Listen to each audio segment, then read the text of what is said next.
welcome to Tiny Teacup. Thank you for being here. Today I'm going to be reviewing a book that I read back in January. This book is called Spinning Silver and it was written by Naomi Novik. I've read one other book by this author, Deadly Education, which I thought was fine. I definitely preferred Spinning Silver. This book has 465 pages, so it's a little bit of a longer read, but once I got into it, I read it really quickly.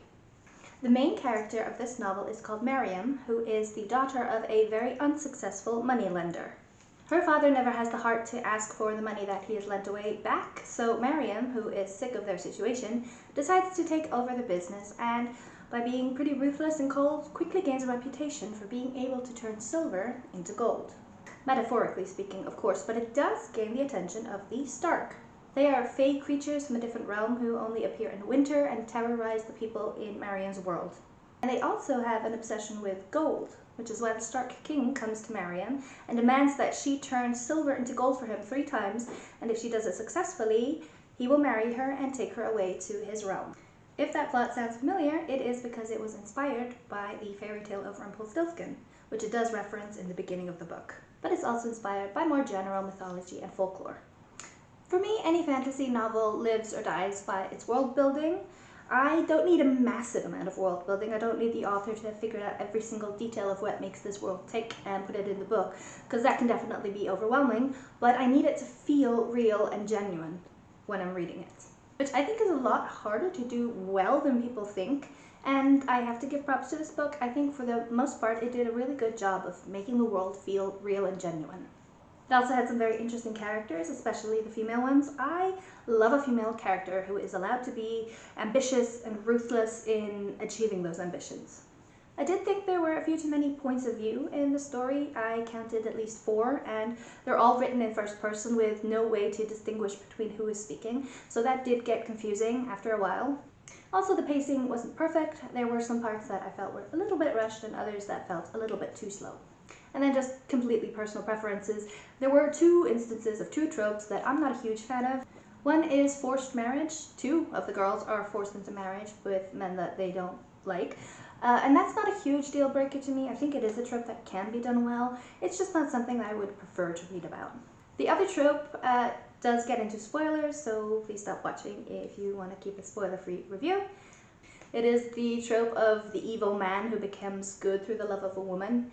You know, the mafia boss who kidnaps a woman and they fall in love, and because of that he decides he doesn't want to be an evil mafia boss anymore, so he changes his ways. That trope. Both of these husbands are introduced as evil people who murder and terrorize and do objectively horrible things. And both of the girls that are forced to marry them are scared of them. They're scared for their physical safety and scared of what their husbands might do if they don't behave. And then by the end, both of those husbands have changed, their actions have been explained, their circumstances have changed, and they seem to go forward wanting to be better people.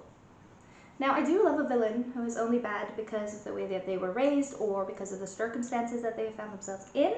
And I'm a sucker for them changing when they experience acceptance and love from a community for the first time.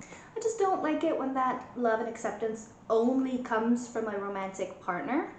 And I know some people will say I'm reading too much into it and that it's just a book, but I do feel like that trope enforces the idea that if your romantic partner is a horrible person and even horrible to you, that you should stick it out because you might make them better, even if it's at a risk to yourself.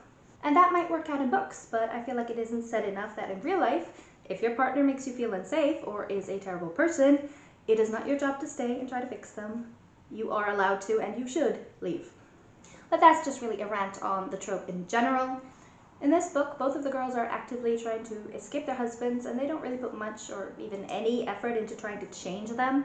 They're really just trying to change the situation that they're in.